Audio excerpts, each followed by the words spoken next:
Goeienaand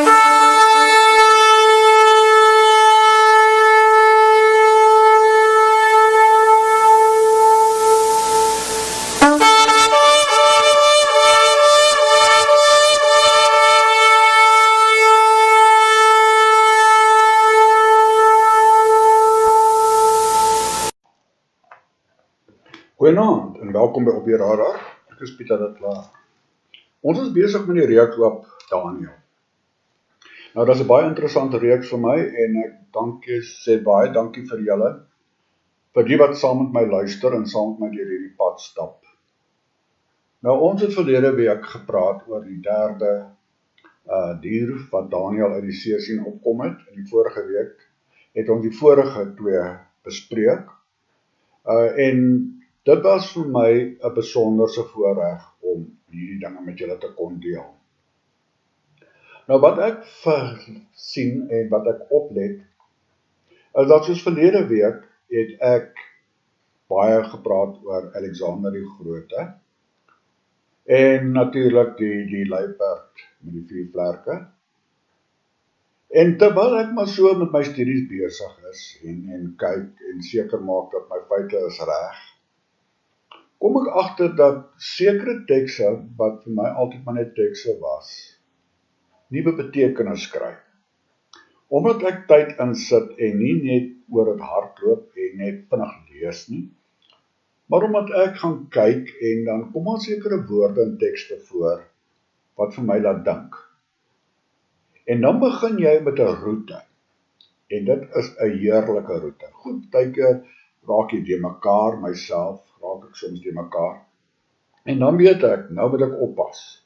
Nou moet ek gaan kyk, en onder die leiding van die Heilige Gees, moet ek begin soek. Dit is baie heel lekker. Nou, verlede week wat my opgeval het, is Alexander die Grote.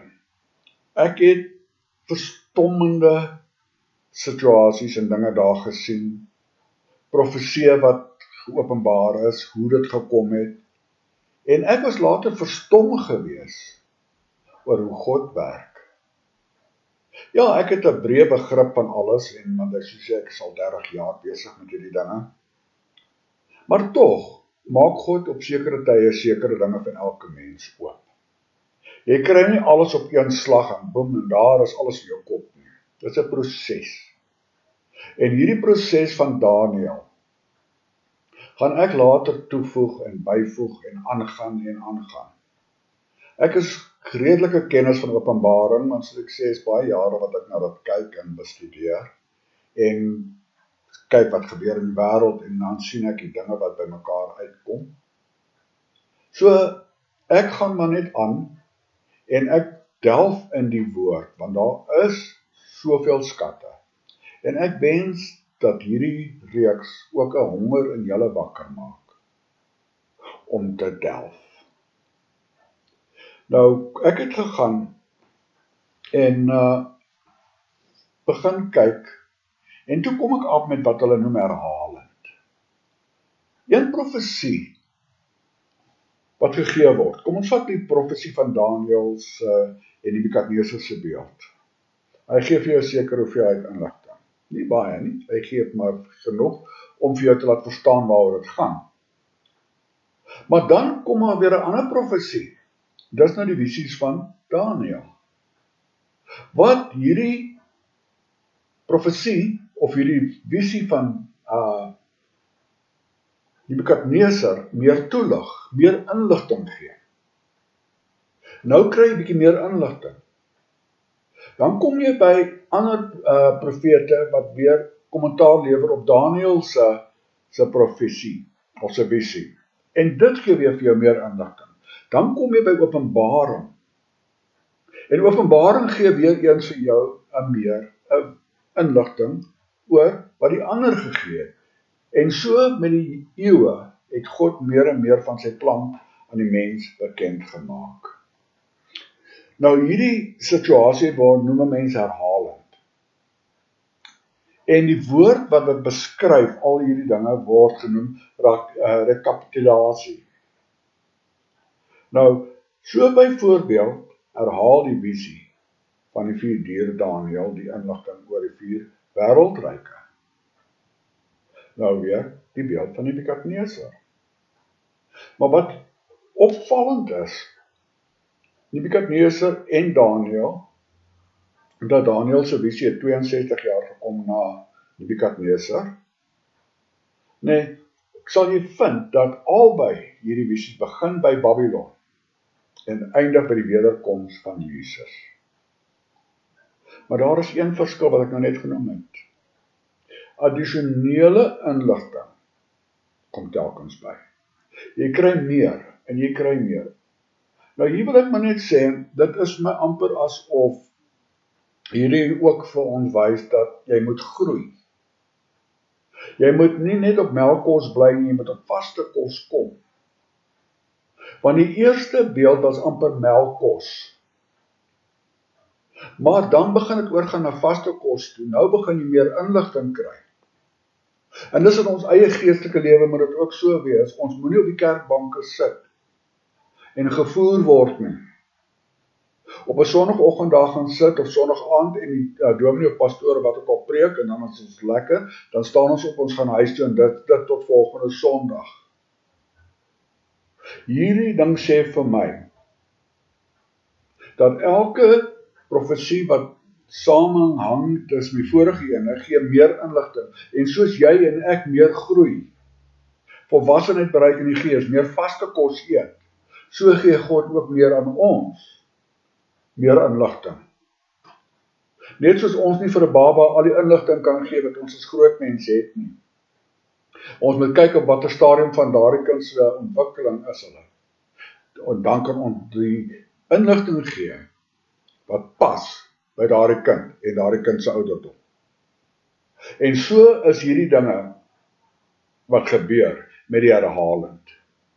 Nou, albei begin by Babylon, ek praat nou van Nebukadneser en Daniel se drome en goed, en eindig by die wederkoms van Jesus. Maar daar is een verskil, soos ek gesê het, ons moet dit in gedagte hou. Dit is kumulatief. In die profesie van Daniel 8, verskyn daar 'n skaapram en 'n bokram. Nou ja, die profesie begin ook in daai tyd, waarin Daniel leef, en eindig by die wederkoms. Die inligting van die 2 vorige profesieë word herhaal, maar ek wil dit beklemtoon, maar meer inligting word verskaf.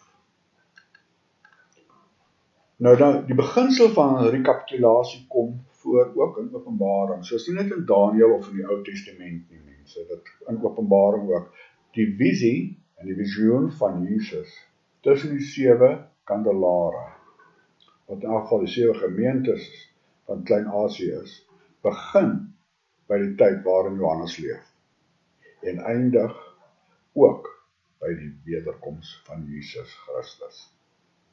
So, al 2 kom tot daarso.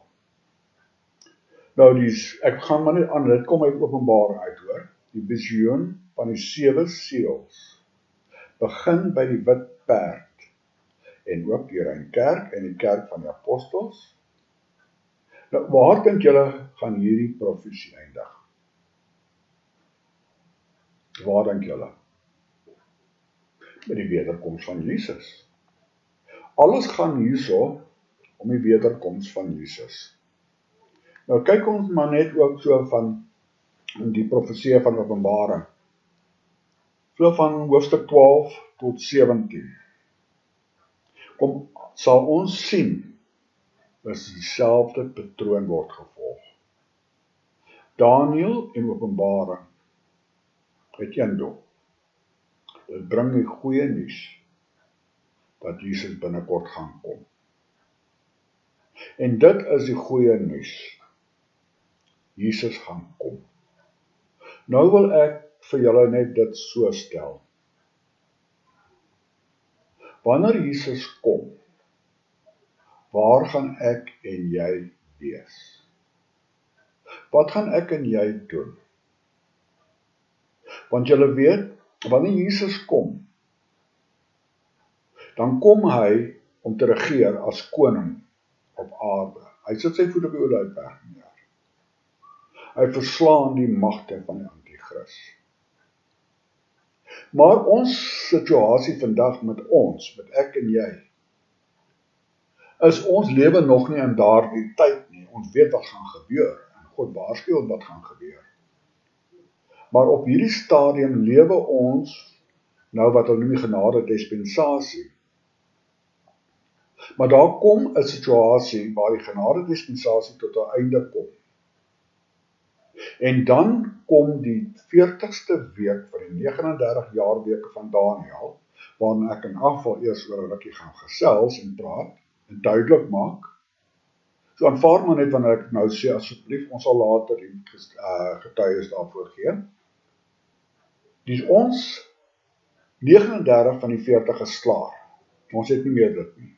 Maar die 40ste jaarweek is die ene van openbaring. Openbaring speel af in die 40ste jaarweek, van die begin tot die einde.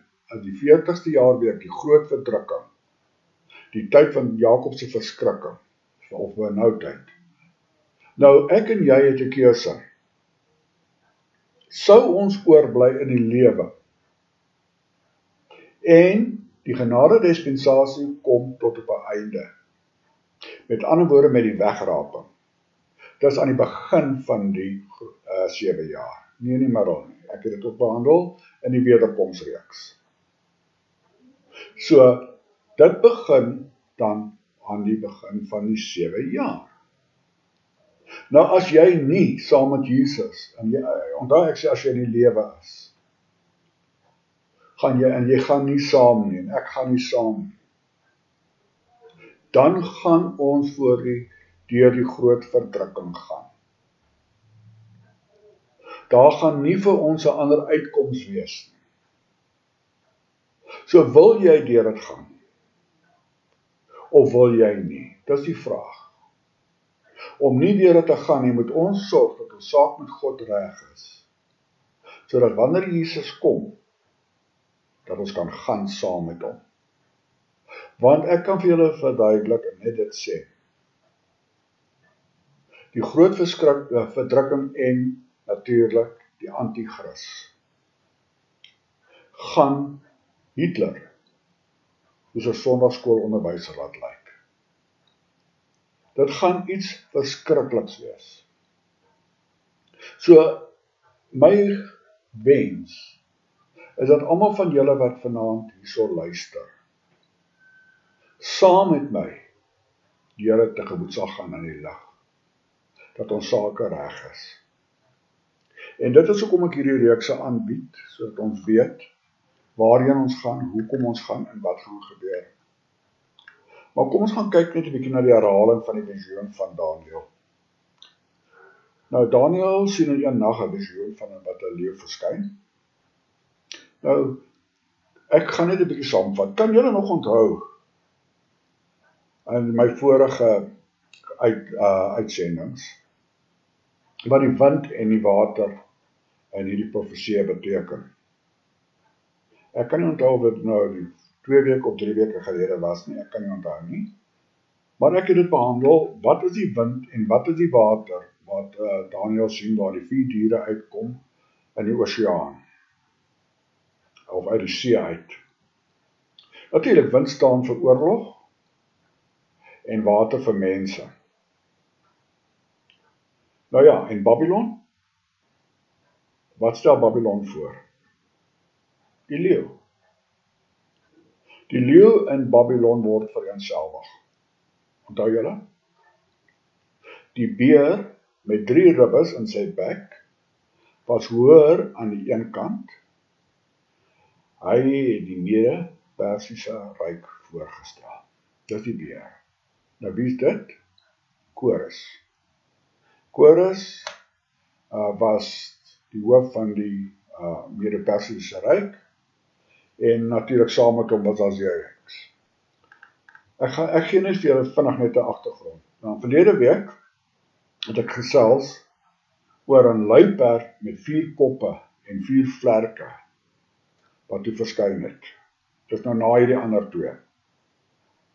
Watter koninkryk het hy voorgestel? Kan julle onthou? Dit is verlede week gewees, so julle behoort te onthou. Ja, die Grieke, die Griekse ryk.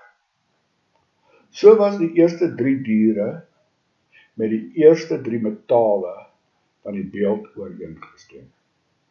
So stem die 4de dier ook met die 4 metale saam. So elk 4 diere stem ooreen met Nebukadneser se beeld, maar die verskil is dat hierdie 4 diere gee meer inligting as Nebukadneser se dier of se beeld. Nou, ek gaan nou bietjie net begin met die 4de dier, want hierdie is 'n skrikwekkende dier. Die 4de dier was baie verskillend van die vorige 3. Dit weet ons nou al. Maar hy was so anders dat arme Daniel kon nie eens 'n naam vir hom kry nie. Hy het nie geweet wat om hierdie dier te noem nie, want daar is niks op hierdie aarde wat aan hierdie dier gelyk staan. So, kom ons lees maar liewer wat sê Daniel van hierdie dier. Hy sê, daarna het ek in die nagesigte gesien, en kyk, daar was 'n 4de dier, vreeslik en skrikwekkend. Nou onthou die woord vreeslik is ook toegeskryf aan Nebukadneser se beeld. En hier herhaal Daniel hierdie woord vreeslik. Vreeslik en skrikwekkend en baie sterk. En dit het groot ystertande gehad. Dit het verslind en vermorsel en die oorskot met sy pote vertrap. En dit was verskillend van al die diere wat voor hom gewees het. En dan sê hy nog, en dit het 10 horings gehad. Nou, hierdie beeld wat hier voorgehou word, is werklik 'n skrikwekkende beeld. Daarmee kan ons nou nie wegkom nie, ja. Wat is, as ek hierdie ding moet sien, dan gaan ek ook baie benoud wees. Nou, die vorige 3 diere word by name genoem, en selfs in die Bybel word dit so genoem, maar nie die 4de dier nie. Nou, omdat dit nou nie vergelyk kan word aan 'n dier nie, moet ons nou maar verder gaan soek, want ons kan nie nou net dit sommer net uithaal uit die Bybel uit nie, né? Nou, hier kan ons natuurlik op die geskiedenis staat maak, om vir ons die naam van die koninkryk te gee, wat die Grieke verslaan het. So ons gaan kyk nou 'n bietjie na die geskiedenis. Wie het die Grieke verslaan? Wie het die Griekse ryk oorgeneem? Dit is sekerlik die geskiedenis. Dit is seker iewers opgeteken. Nou ja, ek het 'n paar bronne gaan naspeur, net om seker te maak.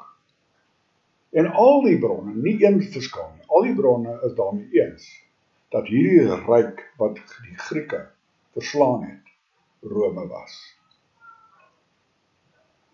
Nou, na afloop van die Tweede Wêreldoorlog, het die grootste militêre verhoor in die geskiedenis van die mensdom in Nuremberg plaasgevind. Ek glo baie van julle sal dit kan daar herinnering bring, Nuremberg. Ek dink dit is in baie mense se gedagtes vasgebrand. Dit was vasgebrand. Want dit was 'n verskriklike verhoor geweest, wat nou die Tweede Wêreldoorlog, die Jode wat in 'n konsentrasiekampe was, en al hierdie dinge. Ja, nou ek glo, die Here het dit so beskik, dat hierdie Nuremberg verhoor sal plaasvind. Nou maar, ja, hoekom sê ek so? Nou, as julle saam met my na Ratjeus toe kan gaan, maar as julle kon, maar ek is nie daar nie, maar ek sê as ons saam kon gaan, sal julle sien waarom ek sê, ek glo die Here dit so bepaal. Want God werk baie keer op maniere wat ons nie verstaan, en ons moet dit net maar God se hand in dinge sien, né? Nou die hervormers het vir Nebukadneser langs die leeu geplaas. Met ander woorde, hulle het 2 groepe bymekaar gesit. uitgebeeld. Die eerste een wat hulle uitgebeeld het, was Nebukadneser saam met 'n leeu. Met ander woorde, hulle het hom geassosieer met die leeu, wat ons weet. Ons het dit gesien. Hoekom het hulle gedoen? Om te wys dat die leeu Babylon voorstel. Nou langs die beer, wie het hulle daar geplaas? Saam met wie het hulle nou saam met die beer geassosieer? Kores. Kores was die hoof van die Mede-Persiese ryk. Dit het ons ook behandel. Nou, dan kom ons by langs die luiperd, met die 4 koppe, met wie het hulle daar uitgebeeld. Ja, ons het laatst oor gepraat. Alexander die Grote, want hy was die hoof van die Griekse ryk. Nou kom ons langs die vierde dier. Ons nog nie gepraat daaroor. Al wat ons het, is dat daar's 'n vierde dier, wat gelyk soos geen ander dier nie. Maar hulle plaas Julius Caesar langs dit. Nou wie was Julius Caesar? Julius Caesar was die mees bekende Caesar van die Romeinse ryk. Die hervormers wou seker maak in die denkers, die regters en die nuusmakers, dit is nou ek en jy. Dit is ek en jy. Moet weet wie die 4 diere van Openbaring was. Nou, hier wil ek net iets anders byvoeg. Hier is baie verwarring wat onnodig veroorsaak word. En baie mense raak verward, want daar is sekere mense, in sekere groepe, in sekere kerkgenootskappe, wat hierdie dier, hierdie wat Daniel nie kon herken nie, sê, omdat dit Drome is, nee, dit is nou die Rooms-Katolieke Kerk. Hierdie vierde dier verteenwoordig die Rooms-Katolieke Kerk. Hoe hulle daarby kom, weet ek nie. Ek het al baie gaan staan en pyns oor hierdie saak, en gewonder waar is dit moontlik dat dit die Romeinse Kerk kan wees, die Rooms-Katolieke Kerk. Want julle sien mense, ek is oop vir enige iets. Ek kan nie net 'n besluit neem en net iets in my gedagte kry en dan hou daarby nie. As daar iets gebeur wat my laat twyfel, of iets wat my onseker maak, dan gaan ek terug na die woord van God. En dit is al wat vir my saak maak. Nou as ek terug gaan na die woord van God, dan sê dit vir my, dat daar is nie 'n kans, dat hierdie dier, met die eystertande, die Rooms-Katolieke Kerk kan wees. Hoekom sê ek so? Wel, ons het God die Vader, God die Seun en God die Heilige Gees. Nou tussen hierdie 3 het ons die drie-enige God. Nou gaan kyk jy, dan sal jy sien, as jy nou by Openbaring begin, wat ek nie nou gaan doen nie, maar as mens by Openbaring kom, Satan staan teen God die Vader. Dan kry jy die Antichrist teenoor Jesus. En dan die valse profeet teenoor die Heilige Gees. Nou wat interessant is dat die Antichrist is nie teen Jesus nie. Hy is nie teen hom nie. Hy is in plek van Jesus. Hy plaas hom in die plek van, hy beklei nie teen Jesus nie, hy sê hy is Jesus. En dit is die verskil So, as die paus nou die antichrist moet wees, wie is die vals profeet? Want die woord sê, en ek gaan later daarby kom, ek wil nie te ver vooruit gaan nie, daar kom 'n klein horingkie tussen hierdie 10 groot horings uit. 'n Kleinkie. So, dit kan nie wees nie, want julle sien, die paus is die valse profeet. En dit is wat ons in Openbaring baie beslis sien. En ek wil net hê julle moet hierdie in gedagte hou, dat die mense wat alles probeer om Rome, die Rooms-Katolieke Kerk, hierdie dier te laat maak, dit hou nie water nie. Ek wil nie te diep ingaan nie mense, want soos ek sê, dit is nie die doel van hierdie ding om al hierdie dinge in detail te bespreek nie. Maar ek kry die probleem, dat ons dien die drie-enige God. Hoekom word die drie-enige God so aangeval? Hoekom? Onthou God, die Vader, se teenstander, is Satan. Hoekom is Satan daarop uit om die drie-enige God te vernietig? Hoekom is dit, dat Allah, wat die moslim God is, so prominent en so vrylik in hierdie wêreld van ons beweeg, dat hy opgehemel word, dat alles na hom toe wys, dat tot in skole nou so daar begin hulle nou kindertjies leer hoe om Allah te aanbid. Hoe is dit dan dat God uit die skole uitgewerp word en Allah ingebring word? Hoekom val Satan nie Allah aan nie? Hoekom probeer hy nie Allah vernietig nie? Hoekom probeer hy nie Boeddha vernietig nie? Hoekom probeer hy nie al hierdie ander afgode van al hierdie mense vernietig nie? Hoekom?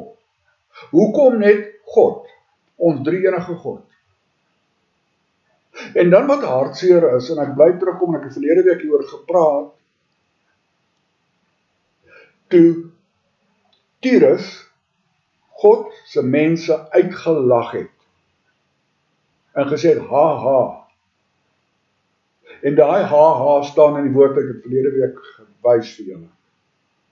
Hoe hulle Tyrus teen God se volk en God se stad Jerusalem uitgespot het.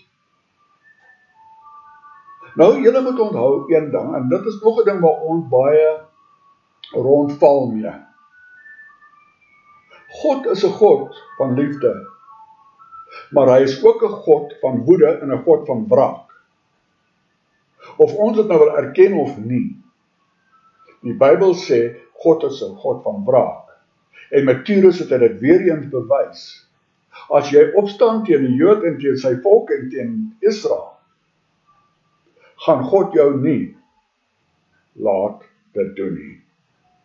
Daar gaan 'n tyd kom, want daar verantwoording gaan gedoen word vir dit. Maar wat doen ons mense? Ons doen presies, baie van ons, presies dit, wat Tyrus gedoen het teen Israel. Ons sal eerder die moslims se kant vat. Ons sal eerder hulle kant vat, as wat ons God se kant sal vat. God se kant Israel. Ons sal eerder die moslims se kant vat. En dan verwag ons God met ons seën. Terwyl die woord sê, God draai teen 'n persoon, wat teen sy volk en sy stad is. So ek wil dit net genoem het. Vir my is dit 'n baie belangrike saak en baie teer saak, die manier hoe ons teen die Jode optree. Wêreldwyd word hulle vervolg, dit neem na ongekende hoogtes aan, en ek en jy as die blanke volk van Suid-Afrika, ons moet nie ons rug op hulle draai nie. Ons regering het, En ons regering laat ons in diep moeilikheid as 'n land kom. Onthou dat verskil tussen gered, die enkeling en 'n volk. Okay. Nou ja, kom ons kyk gou weer na Daniël 7. Daarna het ek in die nagesit gesien en kyk, daar was 'n vierde dier. Nou hierdie dier wat, soos ek sê, geskriklik, en om te kyk was iets vreeslik. Nou, dan het ook hierdie 10 horings gehad. Nou, waar gaan ons die uitleg kry vir hierdie visie? Waar dink julle? Ja, ek sê altyd, ons gaan terug na die Bybel toe. Die Bybel het die uitleg. Ons moet net gaan moeite doen om dit te gaan soek. Nou kyk ons na Daniël 7:23. So het hy gesê, die vierde dier, die vierde koninkryk sal op aarde wees. Wat verskil van al die koninkryke en die hele aarde sal verslind en dit sal vertrap en verbrysel. Wat sien julle daar? Wat sien julle daar? Die woorde wat ook daar uitstaan is die hele aarde. Nie net een volk teen 'n ander volk nie. Nie Alexander teen Titus nie. Nie Nebukadnesar teen Juda nie. Nee, die hele aarde gaan hy verslind en vertrap. Mense, dit is verskriklike woorde hierdie. Ons lees dit maar net en dan gaan ons maar net oor dit. Maar jy weet, die hele aarde gaan verslind word. En dit gaan vertrap word en ons gaan verbrysel word. Ek kan maar net sê dat ek wil nie hier wees nie. As ek nie voor daardie tyd doodgaan nie, dan wil ek nie hier wees nie. Vers 24 sê, en die 10 horings uit daardie koninkryk, onthou die 10 horings is een koninkryk, né? Sal 10 konings opstaan, en 'n ander een sal na hulle opstaan, en hy sal verskillend wees van die voriges, en 3 konings neerwerp. Goed, ek wil nou net hierso noem, dat ons nou net nie de mekaar raak nie. Hierdie Romeinse ryk, Rome, daardie profesie is nog nie in sy totaliteit volbring nie. Hy is nog nie klaar nie. Hy is nie volbring nie. Nou net, soos daar destyds gespot was met Esegiel, en daar was gespot met hom, met sy profesie oor Tyrus, het hy gesê dat die stad gaan verwoes word, onthou julle, en God gaan dit alles wegvee, en daardie plek sal 'n kaal rots word. Onthou julle dit? Nou goed, onthou, wie het oorspronklik vir Tyrus verwoes? Dit was Nebukadnesar, onder God se opdrag. Maar weet jy, daar het 250 jaar verskil gewees tussen Nebukadnesar en Alexander die Grote. 250 jaar het dit geneem om daai profesie te volbring. Want Alexander die Grote het al hierdie rommel in die see gewerp om sy pad te bou. En toe hy klaar was, toe was daar die hele plek skoon, daar was niks oor nie. En 250 jaar geneem vir daai profesie om in vervulling te tree, totaal. Hy was in 2 helftes.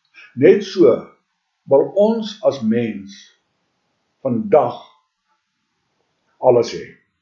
As ons nou iets wil hê, vandag. God werk anders. Hy wag tot 250 jaar om 'n profesie te volbring. God het sy tyd. Hoe sê die woord? Ons tyd is nie God se tyd nie, God se tyd is nie ons tyd nie, né? So ons tyd moet ons bereid wees om te onderwerp aan God, want hy weet die beste. En net so is hierdie profesie van Rome, die vierde dier, ook nie volbring nie. Maar God het vir ons gewys in 'n vorige profesie, dat dit kan gebeur, en dat dit wel binne God se wil is, om een profesie in 2 dele, en self 3 dele, te laat geskied. Want hoe sê die ou spreekwoord, dat sê hoe jy begin wat saak maak nie, maar hoe jy eindig. En God eindig altyd. En daarom kan ons vandag met 'n terugblik kyk, en sien, Esegiel was reg. Presies soos hy voorspel het. Nou, onthou julle van al hierdie situasies rondom die vierde dier, die 10 horings, die klein horingkie, die eystertande. Nou, hierdie vierde dier moet iets anders wees. En dit kry ons ook in Openbaring. Openbaring maar die laaste, onthou die laaste 7 jaar, of die laaste jaarweek uitbring. So dit is wat gebeur, en dit is presies wat ons bedoel met rekapitulasie. Nou ja, en kom maar net, en dan sê Daniël 2, verbrokkel Rome. Dis nou onder die Caesars. Dus die Caesars weg, daar is nie meer Caesars nie, en Rome verbrokkel. Nou dan, jy die eysterbene, is klaar, en 10 koninkryke, wat die herstelde Romeinse ryk is. Met ander woorde, die ryk gaan herstel word. Hy gaan weer opstaan, hy gaan weer saamkom, hy gaan weer herleef. En dit is besig om te begin gebeur in die Europese Unie. Daar is besig om hierdie dinge uit te sorteer, om die herstelde Romeinse ryk weer op die daar te plaas. Ja, daar is baie probleme.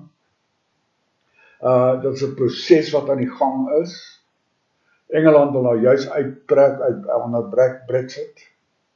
Jy sit met die Ierland probleem met die Europese Unie. Jy sit met die Walliese probleem met die Europese Unie. So, hierdie dinge is besig om uit te sorteer, en God is besig om te werk om hierdie dinge in plek te kry. Wat daar gebeur is nie alles uit Satan se hand nie, maar ook uit God se hand. God skuif die pioene van 'n skaaksel reg. Nou, wanneer al hierdie dinge reg is, sal daar 10 groot blokke wees, waarvan elkeen 'n koning sal hê. 10 konings. Nou wat sê hy? En die 10 horings, uit daardie koninkryk sal 10 konings opstaan, en die ander een sal na hulle opstaan, en hy sal verslindend wees van die voriges, en 3 konings neerwerp. Nou, wat sê hy hierso? Wanneer hy opstaan, wanneer hy uit daardie 10 konings kom, gaan 3 teen hom rebelleer. En hy gaan 3 konings, 3 blokke, 3 konings neerwerp. Nou, dit is die beginsel van rekapitulasie. Dit is een na die ander. Die een gee meer inligting as die ander. Nou, ek moet net uitwys dat ons begin 'n bietjie nader aan Openbaring beweeg.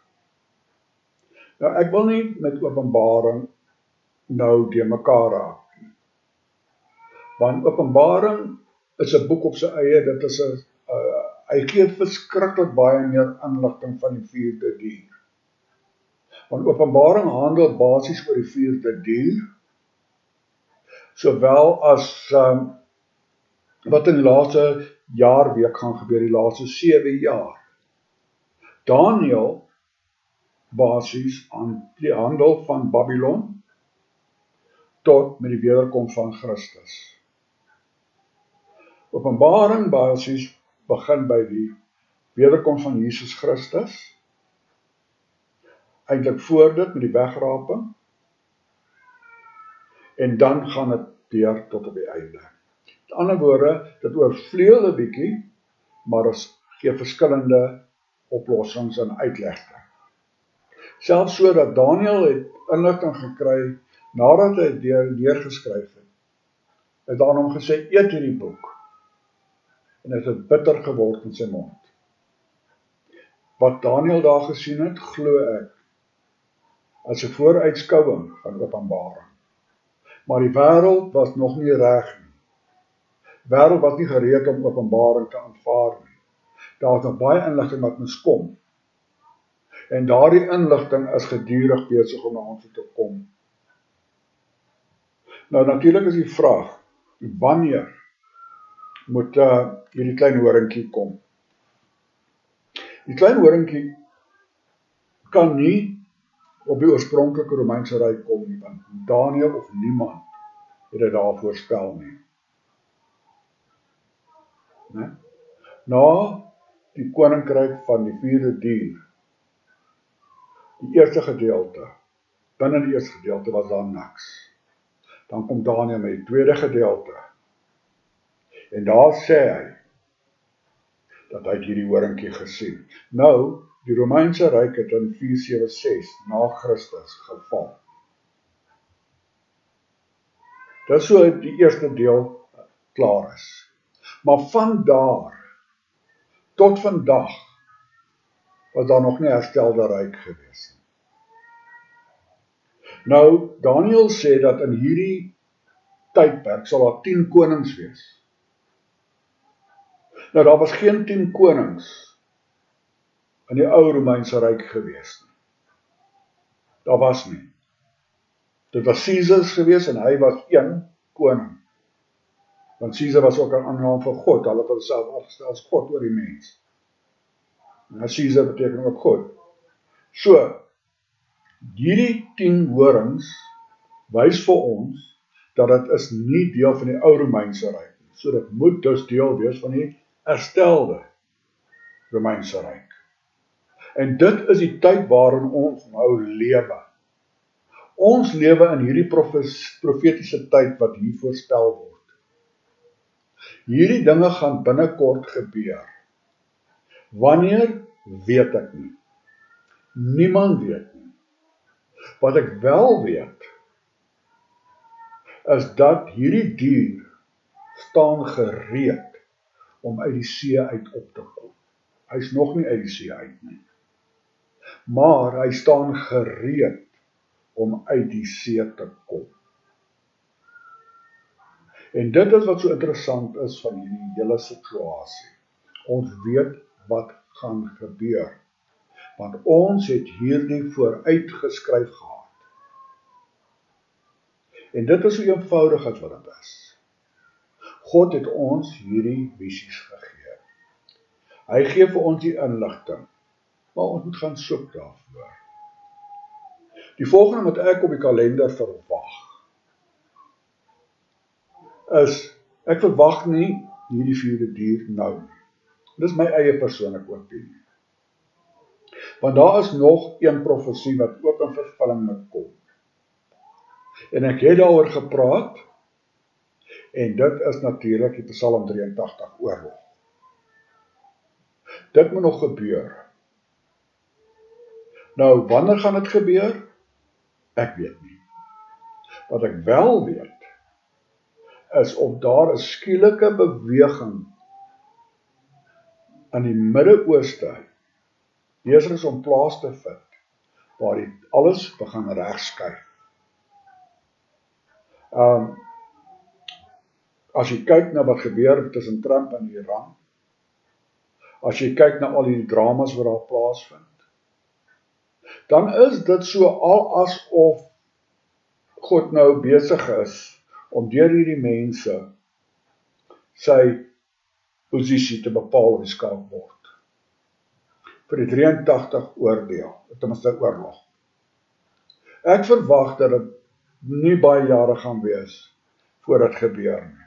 Nou, ek gaan nie nou by Psalm 83 gaan nie, weer eens mense, as julle dit wil gaan naspeur, dit is op YouTube, julle tik net Pieter de Klerk in, op die radar, 7 jaar oorlog, en dan kan julle gaan luister. Al my preke wat ek gedoen het, en al my lesings en uitsendings, is op YouTube. So, julle kan net ingaan, en gaan kyk waarna julle beluister as julle iets gemis het. Maar ek verwag die 83 oorlog. En na die 83 oorlog, gaan daar 'n tydperk wees, wat ek ook behandel het, in hierdie 83 oorlog, waar Israel vrede sal hê. En dan, die oorlog van Gog en Magog, die Segel-oorlog, het ek ook behandel, en dit is by die begin aan aanvang van hierdie oorlog, wat ons gaan weggaan. So alles skuif reg. Ons moet net ons oë oop hou, en ons moet God se woord gaan naspeur. En dan moet ons net besef, ons tyd is min. Hoe het hulle gesê, hef op jou hoof na die hemel, want sy koms is naby. Wat Daniel 7:8 sê, nou hier gaan nou nog inligting.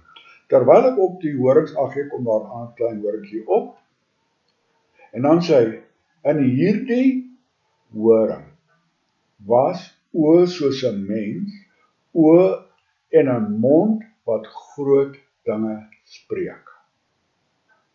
Dit is die anti-kris. Hierdie klein horingkie gaan 'n mens wees wat groot dinge spreek. Nou, ek wens ek het die tyd gehad om nou met julle te praat, maar miskien sal ek een program net by aan die anti-kris.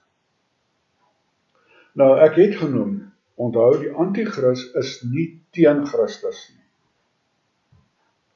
En dit is waar die gevaar lê, beklei teen Christus kon ons onderskei, en kon die mense onderskei, maar hy plaas homself in die plek van Christus. Onthou Jesus gesê, daar gaan baie Christusse kom, in my naam, baie Christusse. Maar hierdie Christus, hierdie anti-kris, gaan die grootste van almal wees. Nou ja, dis 'n visioen van die opkoms en val van 4 antieke beskawings. Babylon, Mede-Perse, onthou die Griekse ryk, en nou Rome. Nou, hierso kom nou weer iets interessant uit, op die beeld. Die voete, dit waarop alles staan, die hele beeld staan op hierdie voete. Maar hierdie voete is ook van yster, maar tussenin is dit gemeng met klei. Nou klei en yster kan nie meng nie, hulle kan nie vastkleef nie. Net so gaan hierdie 10 koninkryke, wat die 10 tone is, wat yster en van hulle klei is, gaan hulle nie kan saamsmelt nie, dan gaan al ewig struwelinge tussen hulle wees. Jy gaan die sterke kry en jy gaan die swakke kry. Jy gaan die lande kry wat eerste wêreld is en die ander wat derde wêreld is. Ne? Hulle kan nie meng nie. Hierdie klein yster kan nie meng nie. En dit is presies wat vandag met ons gebeur in Suid-Afrika. Ons kan nie almal meng nie. En hier sê die woord vir jou dat yster en klei meng nie. Nou ek sê nie wie is yster en ek sê nie wie is klei nie, asseblief mense. Ek sê net, God sê dat daar is dinge wat nie meng nie. Dit kan nie saamwerk nie. Net so die 10 konings kan nie saamwerk nie, en dit is hoekom 3 van daardie konings gaan deur die anti-kris verslaan word, want hierdie 3 konings gaan opstaan teen hom en wil nie saamwerk nie. En hy gaan 3 van hierdie konings gaan hy verslaan, en ek glo 3 van daai konings as die klei.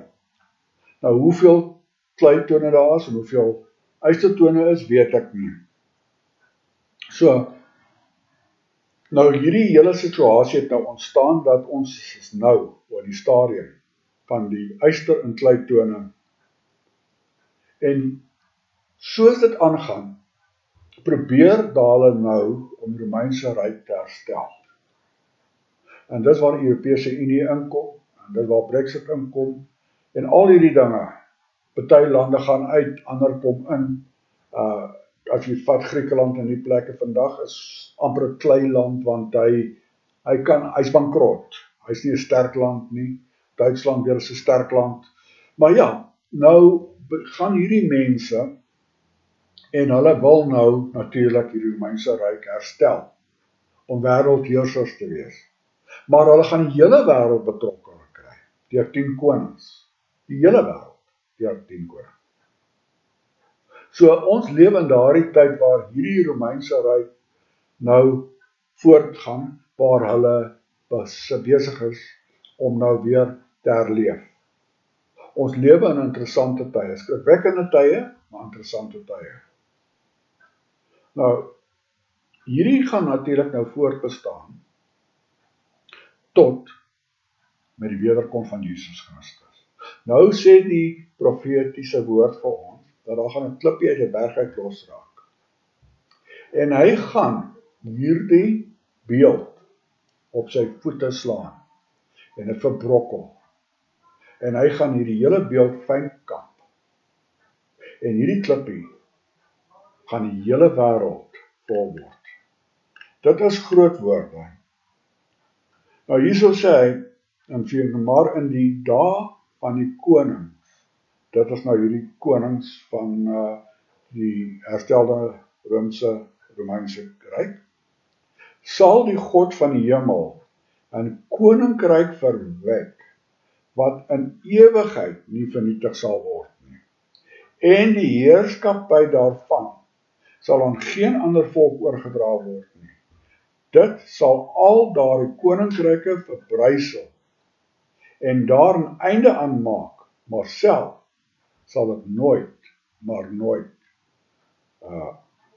weer op 'n einde kom nie. Nou, wie is hierdie rots? Wie is hierdie klippie wat 'n rots word? Wie is op pad? Ja, dis Jesus en al sy heiliges. Hy kom maak 'n einde aan die hartseer van ons geskiedenis en ons planeet. Nou, ek gaan 'n bietjie vinniger gaan. Nou, die effek van hierdie 3 visioene, wat ek verlede week ook genoem het, op Daniel was 'n ontstellende gees. Hy sê, Daniel 7:15, die gees van my, Daniel, is in my omhulsel, in die liggaam nie, omhulsel vir onrus, en die gesigte van my hoof het my verskrik. Daniel het geweet van die droomvisie van die Nebukadneser en die goue hoof, en wat in die toekoms sou gebeur. Nou ja, ek moet maar net sê, ek het nader gekom na die een van die wat daar gestaan het, en van hom sekerheid gevra oor alles, en hy het dit vir my gesê, en die uitleg van die dinge aan my bekend gemaak. Hierso praat Daniel, wat gebeur het, is, hierdie dinge wat hy gesien het hom so verontrus en ontstel, want hy het nie die uitleg gehad. En hy het gebid, en hy het leiding gevra en openbaring gevra. En God het 'n boodskapper uit die hemel uit na hom toe gestuur. Want ons as mens verstaan nie altyd wat om ons aangaan. Ons verstaan nie altyd die woord nie. Soms gebeur dat ons dinge sien in die woord en ons verstaan nie, en ons raak verskrik en al die dinge. Al wat jy moet doen, my liewe luisteraar, is vra God om dit vir jou te openbaar. Maar moenie dan verwag dat God dit in die volgende dag gaan doen nie. Maar jou gebed lê by hom. En hy sal, wanneer jy reg is, en jy die regte inligting, en jy die regte tyd spandeer in die woord op daar wat jy belangstel, sal hy vir jou die antwoord gee. Waarom? Want hy wil vir jou die antwoord gee. Hy wil dit nie van jou weghou nie. Hy wil dit vir jou gee. So ek gaan hierso nie verder gaan vandag nie. Ek gaan net nou maar weer net die paar minuutjies wat ek nog oor het, net 'n bietjie lekker gesels. Ek wil net sê ons as mens is nuuskierig. Kom wees eerlik. Ons is nuuskierig, maar ons wil altyd dinge op die maklikste moontlike manier gedoen hê. Ons wil sit en God met die werk doen. Dit is soos ons dit is. Ons wil nie die woord vat nie. Ons wil net die kennis hê sonder om die woord te doen. Maar Jesus het gesê, daar staan geskrywe. Met ander woorde, hy het die woord geken. So moet ons ook die woord ken. Dit meen nie jy moet dag in en dag uit en aand in en nag uit voor die Bybel sit en net lees en lees en lees en lees en lees. Dit is nie wat ek sê nie. Jy het 'n lewe op aarde wat jy ook moet uitleef. Wat ek wel sê is, jy moet tyd maak wat jou tyd kan bekostig om in die woord deur te bring. En ek het altyd die ding van ons het soveel tyd om te spandeer aan wêreldse dinge. Ek praat nou van vermaak en goed, nie van werk nie, hoor. Maar ons het nie tyd. Ons kan nie van daai vermaak tyd afknyp om met God te deel nie. Ons kan nie. Want ons wil nie. En dis presies wat ons moet doen. En weet julle wat, hoe meer jy in God se woord ingaan, hoe minder tyd gaan jy begin spandeer op vermaak, en hoe meer tyd gaan jy die woord begin spandeer. Dit is soos dit is, want dan kom daar 'n honger in jou. Nou, ek gaan volgende week aangaan hierso, en ek wil vir julle weer eens sê, baie dankie dat julle by my inskakel. Hierdie is baie dinge wat ek van praat, en ek hoop dat wanneer ek klaar is, julle wel op my YouTube sal gaan, en weer die reeks luister, want daar is soveel inligting hierso wat ek gee, dat ek glo nie julle kan alles op een slag inneem nie, maar ek glo tog, dat iewers in julle agterkop, sal dit bly vassteek, en dat dit vir julle 'n lig vorentoe sal wees, want Jesus sê, die Bybel sê, profesie is die lig, dat jou voet nie stamp nie. Nou, ek groete julle nou in die wonderlike naam van ons Here Jesus Christus, en wens julle aangename nagrus,